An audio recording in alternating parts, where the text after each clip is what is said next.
Hi everyone and welcome to the Chrissy Show. We are the UK's only programme that's dedicated to your mental health and well-being, and I'm your host, Chrissy B. So on today's show, we'll be proving to you that no matter what situation you were born into, you can still do something about how your future turns out. Today, I'll be speaking to Dennis Relojo-Howell, who grew up in a slum in Manila. He and his family didn't just live in poverty, having no running water, electricity, or a toilet until he was 10 years old, but they were also surrounded by violence. So how did Dennis get to go to university, which led him to become a university lecturer? We'll be finding out very soon. And what else do we have on today's program? Dr. Audrey Tang will be speaking to us about the effects of growing up in poverty, but also how not to let that define one's future. We'll hear from our news correspondent Helena Chard in A Helping of Happy, bringing you positive news. We welcome back declutter expert Sally Walford, showing us some tricks to make a simple room look luxurious. We also show you our visit to Morelli's Gelato in the lovely Broadstairs, Kent. We go to Hannah Richards' kitchen for a lovely recipe. We have fitness with a brand new addition to the Chrissy B Show family, Casey Ibe, and Louise Suter will be answering your nutritional questions. So let's get straight to my first guest, Dennis.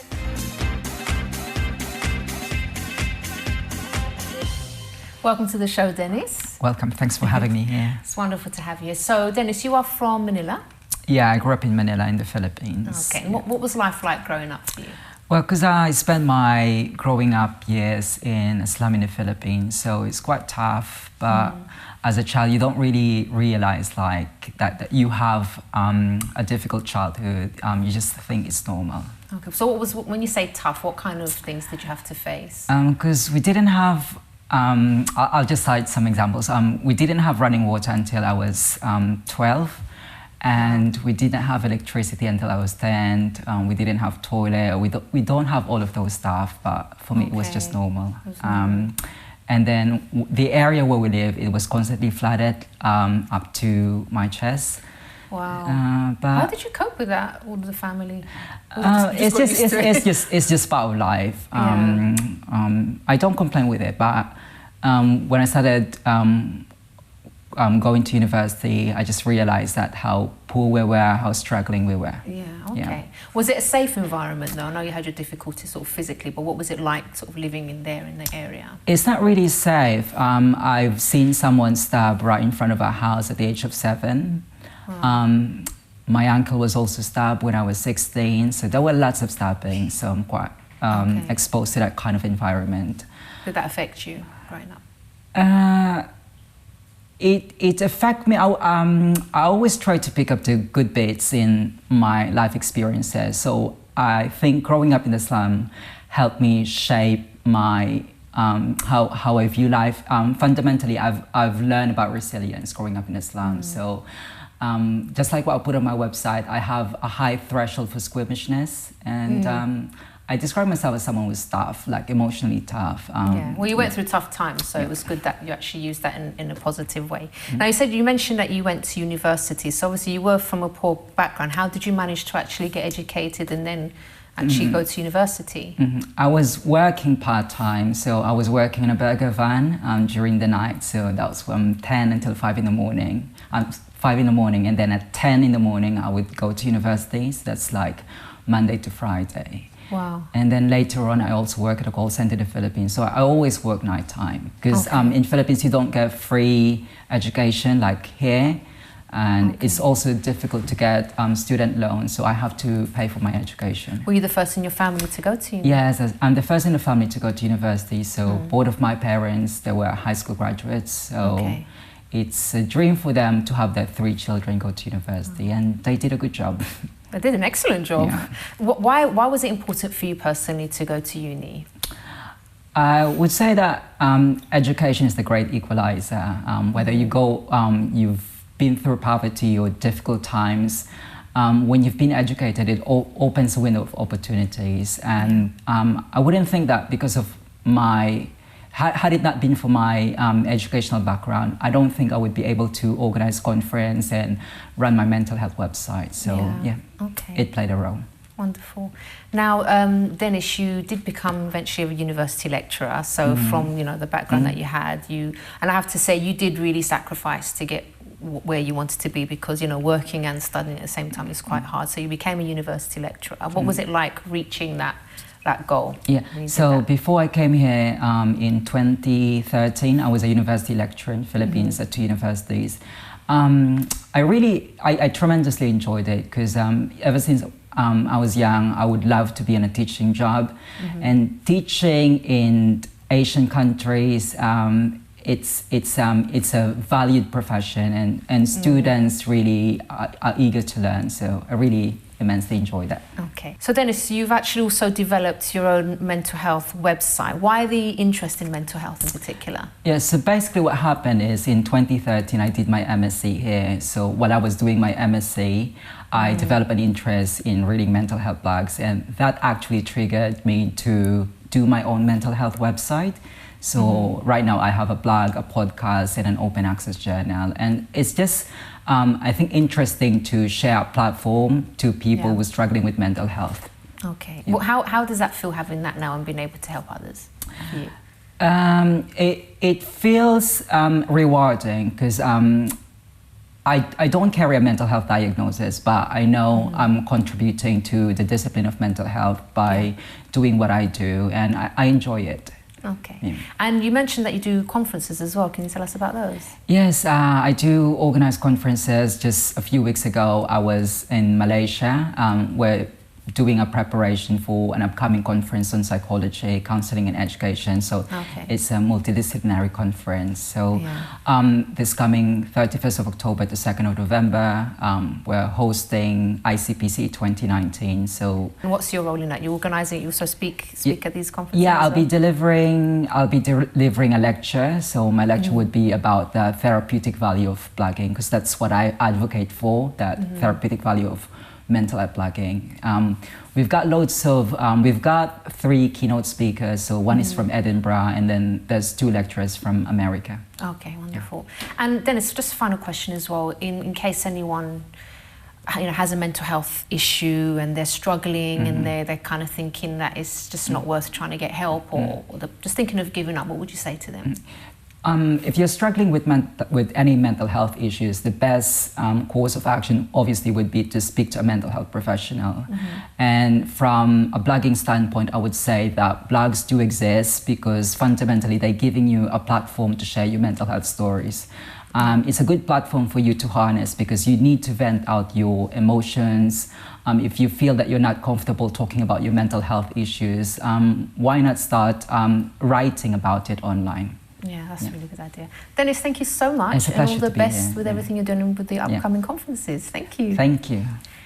Okay, everybody, so now it's time to speak to our psychologist, Dr. Audrey Tang, about the effects of growing up in poverty, but also how not to let that define one's future.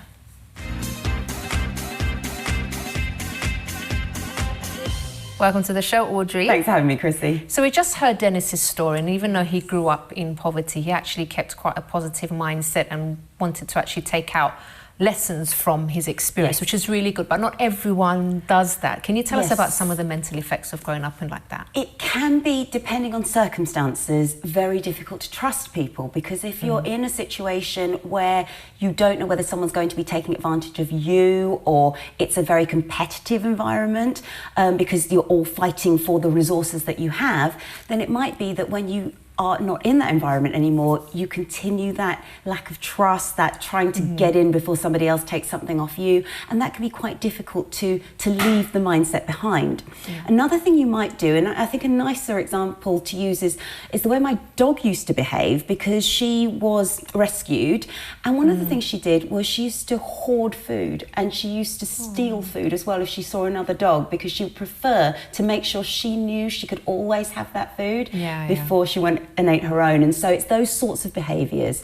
And sometimes that lifestyle can leave you with a bit of a hangover, in the sense that it might even be, if you change your environment, you may still prefer living in smaller quarters, you may feel safer like that, even to the point of sleeping in one tiny little space, because that might have been what you were used to growing up with. Another thing that you might do is you might have behavioural strategies which have helped you survive. So it might be to get ahead or get somewhere, you might have to flatter people or people please. And this is absolutely fine in the sense that it shows how adaptable and flexible you can be socially.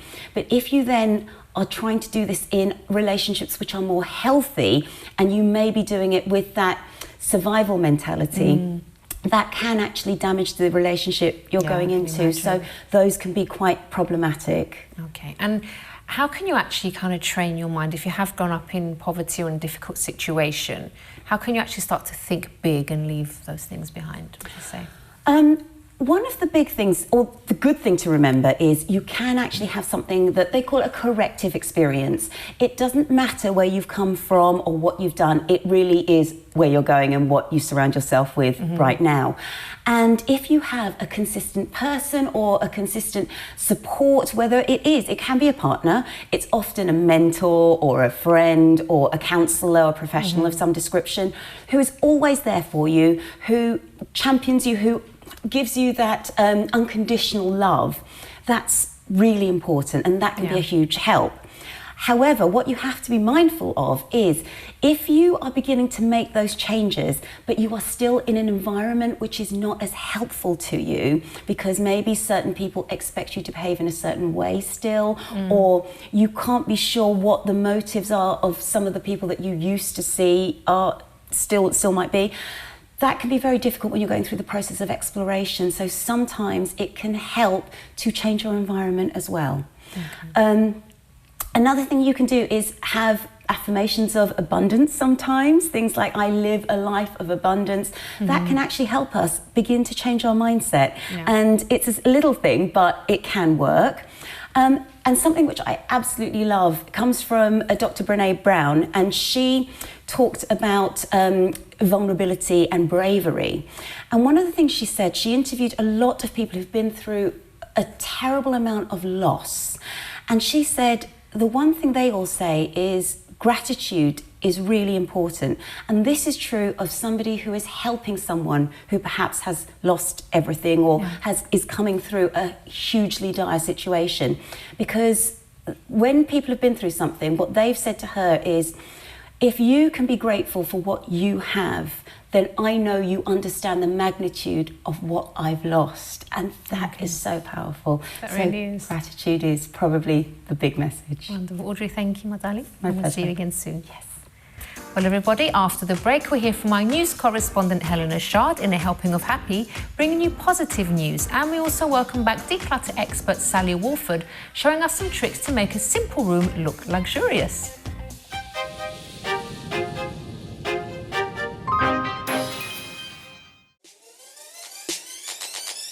So let's go inside and see what's happening.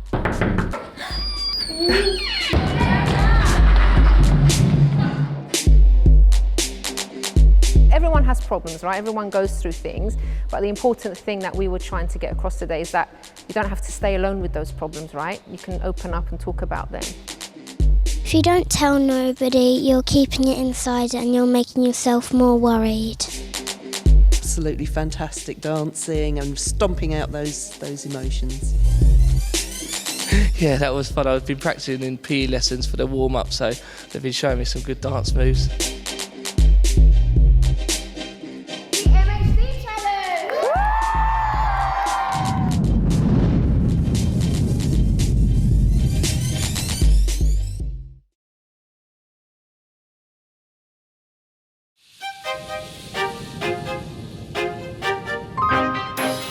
Welcome back to today's Chrissy B Show, everybody. So now it's time for a Helping of Happy with Helena Chard.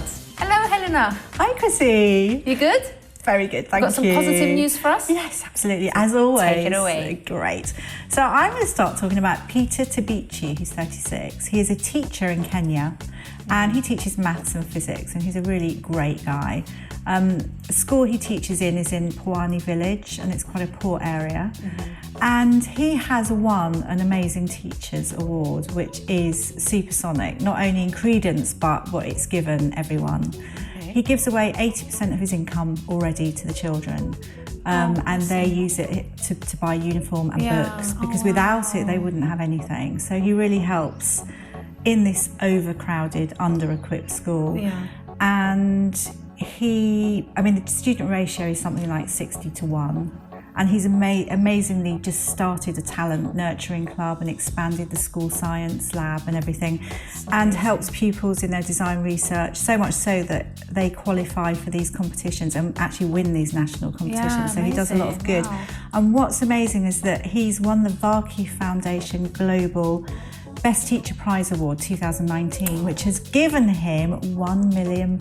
He'll probably give it all. So yeah, but I know, but that in a way, that is That's amazing, because yeah. these children will have such an opportunity to thrive, and that's what's so exciting. So it's a lovely, lovely story, I think.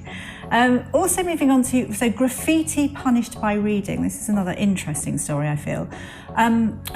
This is a few years ago now, but it's been talked about recently. So an old historic schoolhouse in Virginia was sprayed with really offensive, racially charged graffiti, which was absolutely horrific.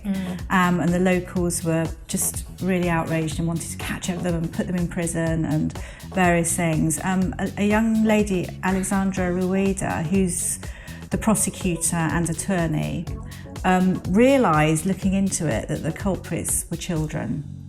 So thought long and hard about it. There was reasons behind why it was children, but she was right. 5 children aged 16 and 17.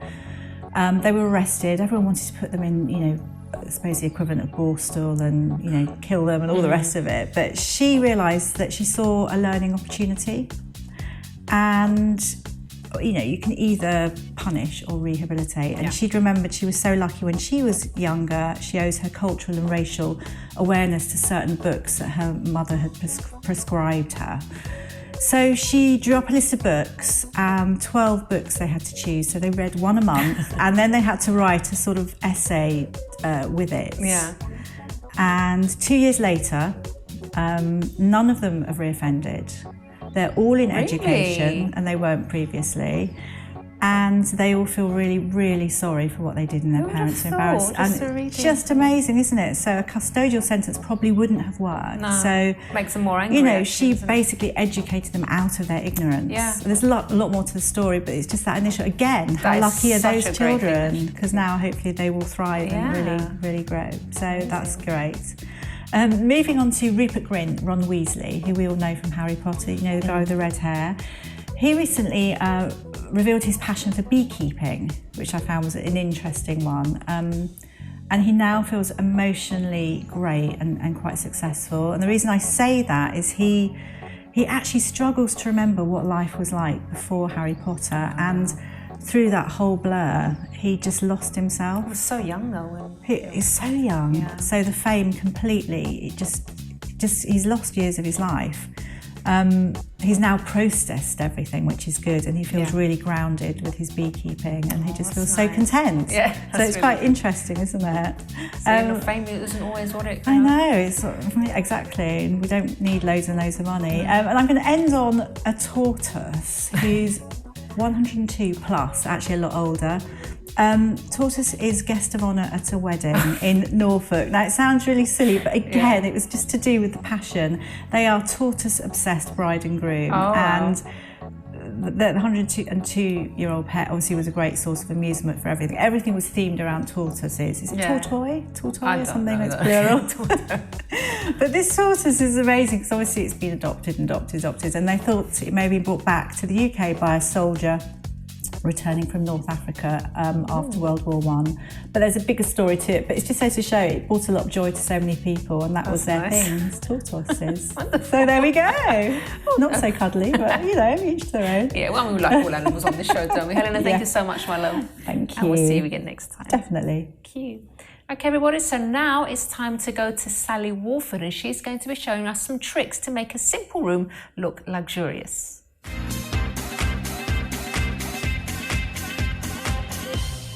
Hello everyone, I'm Sally Walford and I'm the declutter expert on the Chrissy B Show. And today I'm going to be showing you how to bring that 5-star feeling into your home. So what do we think about when we say the word luxury or 5-star? We think indulgent, comfortable, clutter-free, relaxing, and attention to detail. And all of these things you can introduce into your own home without it costing too much money and just changing that little thing that can make a room spark and become alive. So let's go to what I would like to show you first, which is candles. Now, a lot of people think about candles just as, you know, the ordinary sized ones, etc. But I just want to show you the different ways in which we can display candles. For example, don't forget a fantastic candelabra that can make all the difference to a fantastic dining room experience, or even just to add a bit of exquisite je ne sais quoi to your lounge area. We can also add this, because it's got a little bit of wax on it, also into a vintage kind of style area as well. So don't forget, lots of different ways that you can present your candles. Okay. Right, so here's a couple more options as well as how you can utilize candles in your home. Let's have a look at this picture here. As you can see, this is a lantern. This is great for creating mood in order to create a more enclosed space and also a little bit more of a relaxing environment. And we've got another one to show you as well. This one is great. As you can see, already changing the color or how the candle is displayed is changing the mood. This one is showing a bright, airy room. Might be quite good as well in your bathroom or maybe even in a day room, just to bring a nice, fresh light on that particular room. Okay, so some other ways, as you can see, by utilizing color, changes the mood. And also what can change the mood in a room is also aromas and smells. So not only are we utilizing candles, but we've got other ways that we can create different kinds of moods to bring that ultimate luxury feeling. For example, in your bedroom.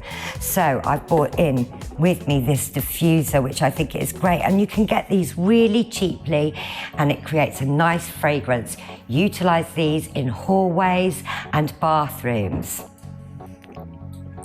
The other option for this is to utilize essential oils. So we often indulge ourselves in lots of other activities in our lives. So why not indulge ourselves in our environments? It's just as important for creating a clutter-free environment to create the right mood. So essential oils are a great way to relax and also soothe your way into a nice good night's sleep. Okay, so another great way of changing your room and to give it that little bit of extra something special is by utilizing textures and fabrics in your home. I talked about cushions before, but I'd like to talk a little bit about rugs. People forget that rugs can actually really change a room and give it either a real brightening or it can give it a nice comfy feel as well, bringing that bit of luxury. So most people think about bringing a different rug into maybe the hallway, but what I've brought with me is these, just put these down, is these, which are great bath mats. And not just that, they're earth colours, they're also a great texture, so they're bringing that little bit of luxury into the bathroom area. And if we just have a look at this slide that I've got, also, this is probably what you were more thinking about. This is a great rug to use in a hallway or in a large room. Again, it's adding texture and colour, giving us that little bit of ultimate excellence on top of what we've already got. Okay, so here's a really secret top tip that quite a lot of home stagers and people and interior designers use, and that is using metallics in your home. So I've brought with me, just to show you, a few ways that we can utilize metallics. For example, this fantastic candle holder You can find a lot of these actually in charity shops, or maybe you've even got one tucked away in your loft or downstairs in a cellar. Have a little look for anything metallic. Again, it brings that little bit of something to perhaps quite a simple and calm room. I've also brought this lovely metallic vase. Again, as you can see, it brings light, and light is really important to create a great soft space. And also, I've just brought this, which is just an ordinary glass. Although it's green, which I love coloured glass, I think it works really well for lots of different reasons. And again, I've utilised that as a little night light.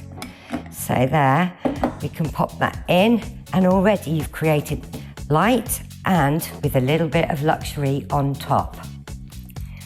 Okay, so I know that I've talked about fabrics, but what I wanted to show you was how we can use throws and cushions and just little accessories in a lounge area that can transform your sofa into something that might feel a bit cold or might look a bit sparse into something that you just want to dive into when you get home. So here we are. Let me just move these out of the way. This, again, another great fabric. It's squishy, it's comfortable, and also in a nice cool grey, which gives you the sense that you just want to dive into that. And I've also bought, on the other side of things, this fantastic vintage material. And again, it doesn't have to necessarily be a complete throw. You could just like a little bit of fabric, and it's going to show a completely different light on that old sofa or that old chair in your living room. And just to show you another example of how the textiles can work with your sofa, I've got this here, which is one of my clients' sofas. Again, with nothing on it. They wanted a little bit of a much more luxurious feel. So if we have a look at the next slide, you can see, there we go. Don't be scared of layering and using different patterns, and also doubling up. It works wonders for creating that lovely cozy feeling. Okay, that's all I've got time for today, so it's back to you, Chrissy.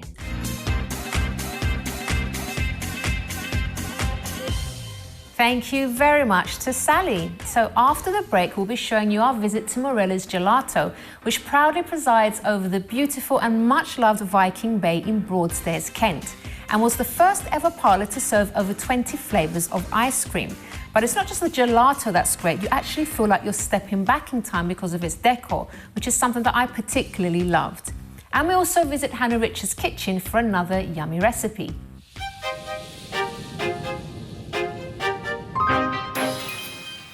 Hi, I'm Chrissy B, host of the UK's only TV programme dedicated to mental health and well-being, The Chrissy B Show, which airs on MyTV Sky 191 every Monday, Wednesday and Friday. Follow our social media on YouTube, Instagram and Twitter at Chrissy B Show, and our Facebook page, The Chrissy B Show. For more information, visit chrissybshow.tv.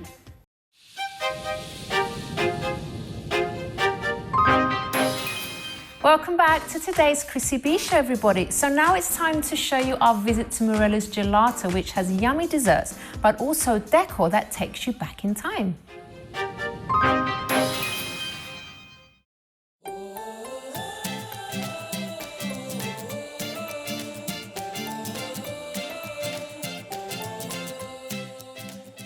Hi everybody! So we always love to encourage our viewers to get out and about, try different areas, try new things, get outdoors as much as possible. And today I'm here in Broadstairs in Kent. So we've been enjoying a lovely day at the beach. You can see lots of people out now, even swimming, even though the water's not that warm. But it's really lovely atmosphere to be in. You can hear the seagulls, the birds. It's such a lovely environment. And we're also here actually to try some ice cream. Now, this is Viking Bay just here. Just above Viking Bay, we have Morelli's, this ice cream parlour, but it has such a great history. It started off in 1907 by an Italian family that arrived in Scotland fresh from southern Italy, and they started to sell their ice cream by actually making it and going out on their bikes and selling it. And of course it evolved and it reached Broadstairs, Kent in 1932. It's still in the family. and they do lots of lovely ice cream and desserts. So I'm really looking forward to trying some of the desserts today. Something that you could try just to do something different as well. Let's go inside.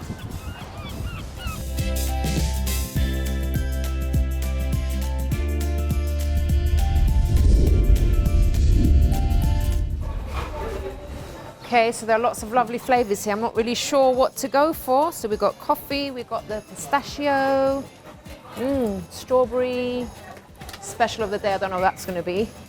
Caribbean chocolate. Oh, there's so much. I think I'm going to have to try a bit of everything just to make sure, you know. Guys, there's so much on here. I don't know if I can choose. I mean, they do sundaes, they do tutti frutti, they've got like these banana floats, banana splits, soda floats. They've even got afternoon tea and waffles. So what am I supposed to choose? I really don't know. There's so many yummy things on this menu. I think I'm going to have to ask one of the waiters if they can help me out a bit and maybe just tell me what the traditional ice cream flavors are in this place. So let's see. Garçon? So this is Richard, everybody. He's a barista here, and he also actually makes the ice cream. So hi, Richard. Hiya. I'm having trouble choosing. Right. So can you tell us, first of all, what are the traditional flavours? Our traditional flavours that we have here are, funnily enough, vanilla. This is obviously the most traditional. Chocolate's a good seller. We have a very good pistachio. Okay, and what do you like about this place yourself, like working here? Oh, there's so many different things. I'd like to think that with so many different things changing in the world today, it's nice to have one constant. And everyone abroad says, people, tourists, everyone, Morelli's will always be the same. What kind of customers do you get here? We get all different ranges. Obviously, we have our regulars that come in every day. Every day? Yeah, every That's day. naughty. Yeah, they do. Mostly for coffee. Yeah, oh, okay, all right. Yeah, you let them off. But then we obviously have the students, so exchange students that come down, learn all the English, learn the culture. Yeah. We also have the tourists that come down from the UK. We have people from all over the world coming to see us. Wonderful. There we are. Thank you, Richard. Oh, it's a lot. Thank you so much. It's okay. All right, so what do we have here? So here we have our orange sorbet, which is our zodiac. Okay. Every month we come out with a different flavour. Yeah. Specified for your birth month. Okay. We have wild berry sorbet. Okay. And we have Alfonso mango sorbet. Oh, what shall I dig into first? Let me try the orange one first. It looks very nice. Okay. That is nice. It's good, isn't it? But it's a sorbet, you said? It is indeed. But even though it's a sorbet, it's still very creamy. Yeah. Yes, we use the purest of food puree. Yeah. So it's all 100% natural. With amazing. water and our own combining agent. Wow, it's beautiful. And this one was what again? This The raspberry sorbet. This is delicious. Beautiful. And you feel less guilty, right, having the sorbets? You would, but they still taste so good. They're still like low sugar, low fat, completely really healthy. I've just used the same spoon for all of it. Never mind. Okay. I do love mango. These are the best mangoes we can get. We import our mango puree from India. Oh, that is delicious. So much so that I'm going to have another scoop. That is beautiful. Wow. I can't pick a favourite, to be honest, because they're all lovely. No, I know, it's very difficult. Yes. Do you eat ice cream every day and sorbets every day? Sometimes I will taste them, just see if they're okay, yeah. Wow, the guys, these are amazing. Honestly, you have to try it to believe it, but they're really beautiful. Oh, gosh. I said I was only going to have one little scoop of all, but look at me, I'm just eating more. Delicious. Absolutely delicious. Thank you so much, Richard. That's okay. Lovely ice cream, lovely sorbets. I'm glad Wonderful. you enjoyed it. Thank you. So everyone, I've really enjoyed my visit here at Morelli's today. The gelato, the sorbets were absolutely delicious.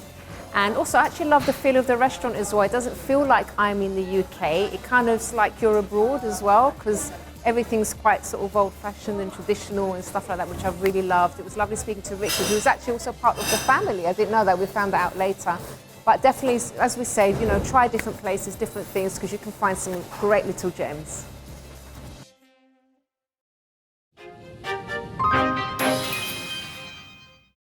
Thank you very much to Morelli's there. So now it's time to go to Hannah Richards' kitchen for a healthy and yummy recipe. Hello and welcome to the Chrissy B Show. My name's Hannah and today I'm going to show you how to make a beetroot summer dip. So the only ingredients you're going to need for this are some aduki beans, which are a really nice source of protein and fibre, minerals, and they work really well with these beautiful beetroots.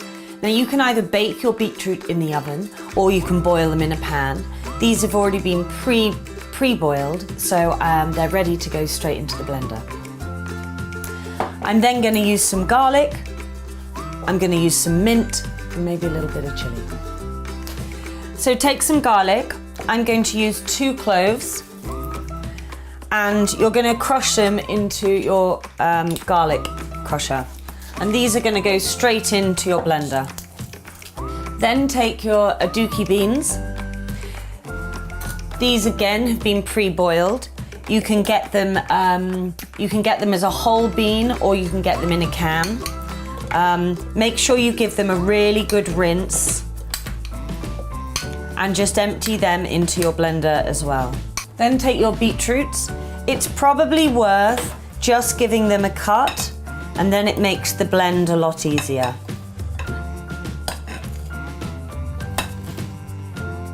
Don't forget the lovely juice as well, because that will provide the dip with a bit of liquid, which is what it will need.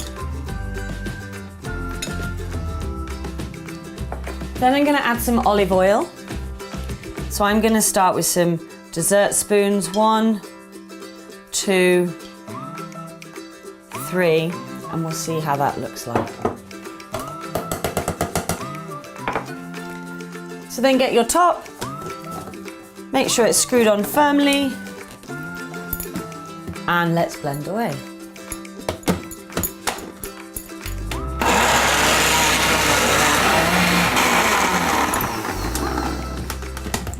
So once it's had a good blend, then you can bring it back and start to put in your mint. So just take maybe 2 sprigs of mint and add the leaves in. You don't want the stems, but make sure you get make sure your mint's really fresh. It gives it such a different flavour and it brings any dish alive, some good fresh mint. So we're going to start with that and give it one last blend.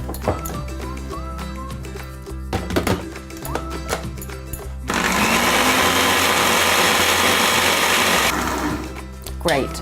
So, to serve the dip, I'm going to use some little Le Creuset dishes. And these can be used if you're having a party or you're having friends over for summer drinks. Everyone can have a little dip themselves. So you could use, to take the dip, you could use some red pepper, but I'm going to use some cucumber. So, let's dish out the dip. And it's a beautiful pink colour here now. So remember, we've got the aduki beans, we've got the mint, the garlic, and I'm going to season it with a little bit of some seeds, which are called Nigella seeds. So then all I'm going to do is add a little bit of Himalayan salt to each pot. And I'm going to add a twist of cracked black pepper. And give them all a little stir. And I do the seasoning this way, particularly for this dish, because it's easier to ascertain how much salt each one needs. I'm then just going to cut some cucumber here.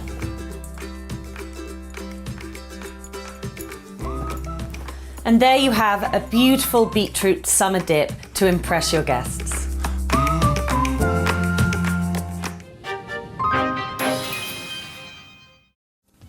Thank you very much to Hannah. So after the break, we have some fitness tips with the latest addition to the Chrissy B Show family, Casey Ibe. And we also have Lily Suter answering your nutritional questions, including this one. Are artificial sweeteners better for you than sugar? Find out the answer after this break.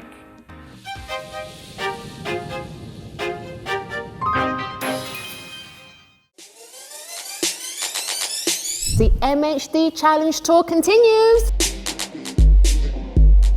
Keep on fighting depression, yeah? A lot of young people do struggle with mental illness, and it really does help to talk about it.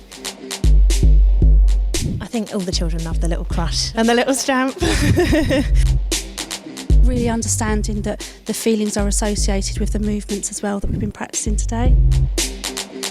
My favourite part of the dance is one with the stepping and crushing. I'm going to recommend this to all my friends and make them do it.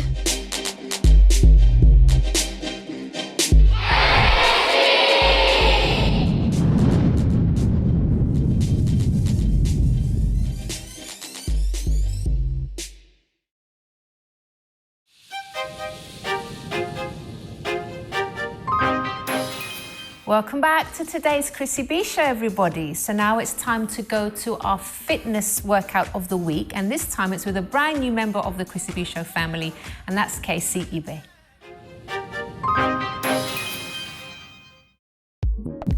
Hi guys, I'm Casey Ibe. Today we're going to be going through some bodyweight exercises using no equipment. If you have any injuries or medical conditions, please be aware of your limitations.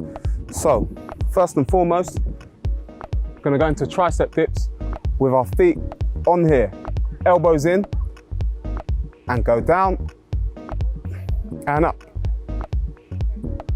Good. Make sure your elbows don't go out and they face in. Really isolate them triceps. Good, so we're going to go for 10 to 12 reps. You should start to feel it after then. Good. Another variation. Hand on each side. Gonna plant your left foot forward. Right leg stays straight, so we're gonna go down as low as you can, drive through your heel, as low as you can, and all the way up, only coming up halfway. You should really feel the burn in your hamstring, okay, which is here. So we're gonna go again, 10 to 12 reps, okay? Make sure your right leg stays straight.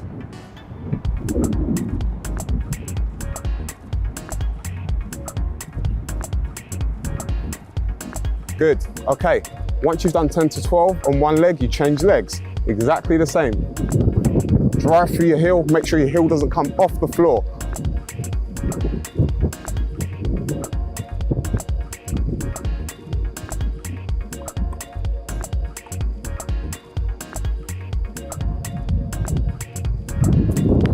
Okay, last exercise.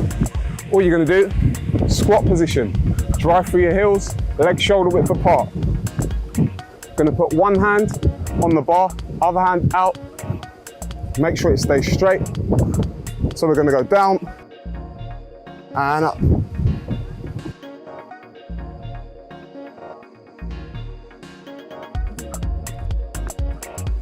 Again, 10 to 12 on each side. Switch over, exactly the same. Go down, arms stay straight.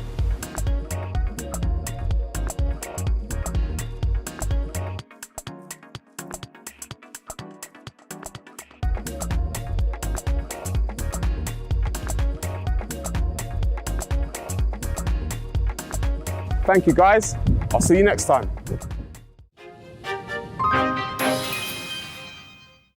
Thank you very much to Casey there. So now it's time to welcome back on nutritionist Lily Suter to answer your questions. Welcome back to the show, Lily. Thank you. So are you ready to answer some questions, my love? Okay, so the first one.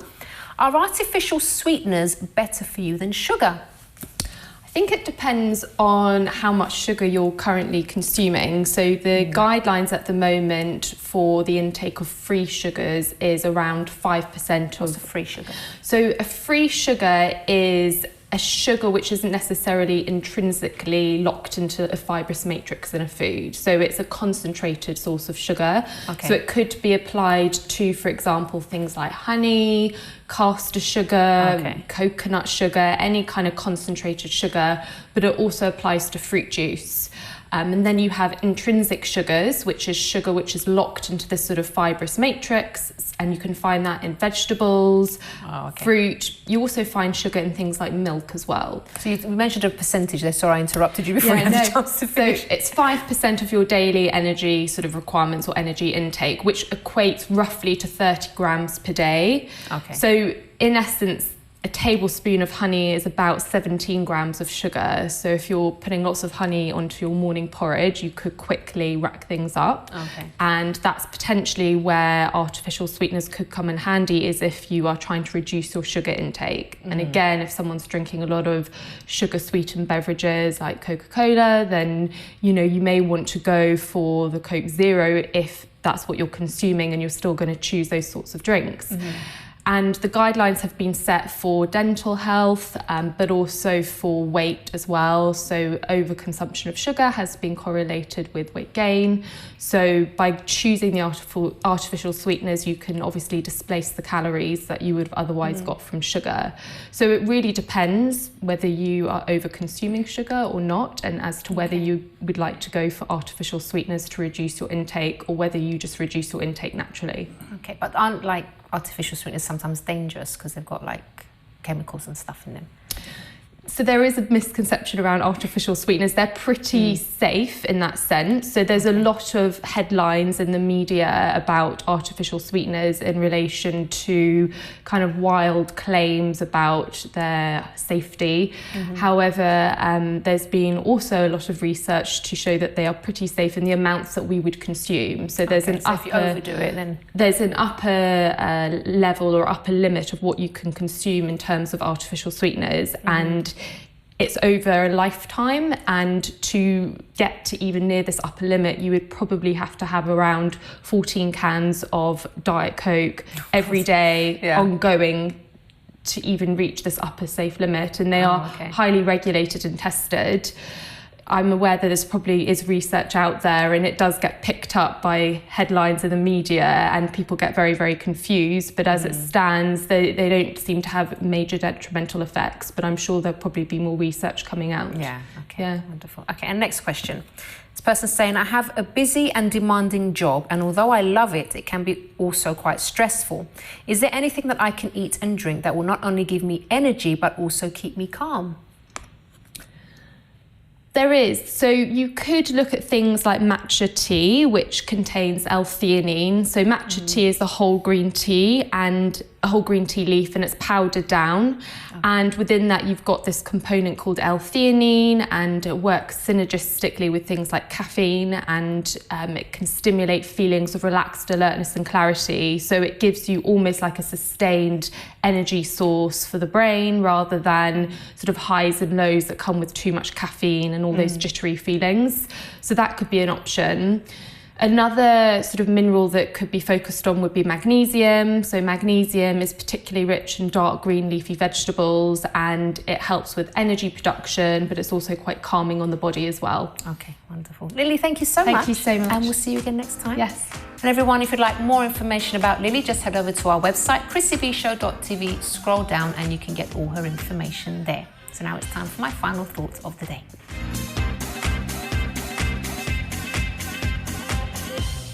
Thank you very much to all my guests on today's program, and to Dennis for sharing his story. Now, many times we hear of true stories of people that have really difficult experiences, sometimes in their childhood, maybe, when as an adult.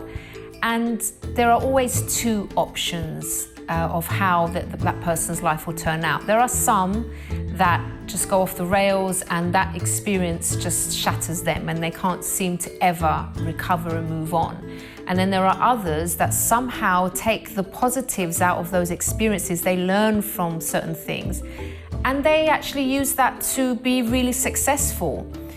But what's the difference between the two? Sometimes it has a lot to do with this kind of support that you get, that, the kind of people that you have around you, all those kind of things. But what if you are one of those people that you can't change your environment, you can't go somewhere else, you are maybe kind of stuck in a cycle, you can't seem to change things? Does that mean you're doomed? Does that mean because you can't kind of move away from anywhere that you've had trouble and things like that, that you there's no hope for you. I am actually a firm believer in change. Even if you are in the worst situation, you've had the worst past, even if you're quite a negative thinker, sometimes we kind of look at people and think, well, they think so negatively, this person's never going to be able to change anything because the change starts with them. Yes, I agree to an extent that, of course, the change does have to start with us. But if you are, say, a negative thinker, you can't ever seem to see the positive side of things. Does that mean that you will always be like that? No. I'll give you my own example. I was not a positive thinker before. I never used to see the light at the end of the tunnel, the lining on the clouds, all that kind of stuff. I was very, very negative. I was always used to think of the worst things. I always used to think of negative things. And at the time, it did affect me. But I learned how to think positively. I learned how to look at the bright side of things. So because I got the right kind of support, I was able to change my thought processes, and that's what led me to become successful in life. So it doesn't necessarily happen, no, actually never happens overnight. You can't just change the way you've been thinking your whole life just overnight. It does take time. Many times it does take time.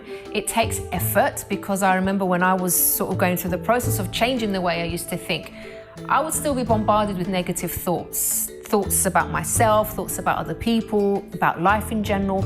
But I had to learn to start kind of identifying those thoughts and fighting against those thoughts and turning them into something else. And that does take sacrifice, it does take effort. Sometimes it feels like your mind's gonna explode and it's tiring, it is tiring.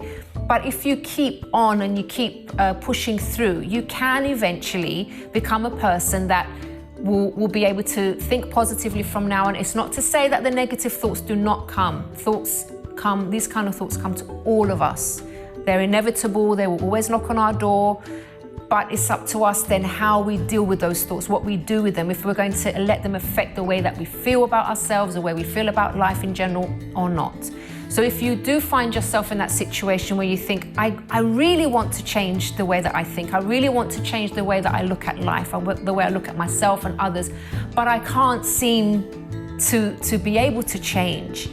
Don't worry, it's not all lost for you. You can learn, you can start to change those thought patterns that you have. If you'd like to have my advice on that, if you would like to get help with that, you can actually contact me via my personal website, which is mylifeafterdepression.com. Well, everyone, we have reached the end of today's program, but if you have a story that you would like to share, please do get in touch with us. You can email us on info@chrissybshow.tv. You can also tweet or Instagram us @ChrissyBShow, or leave a message on our Facebook page, The Chrissy B Show. And if you'd like to have more information about this program and things that we do, you can visit our website, which is chrissybshow.tv. Till next time, bye-bye for now.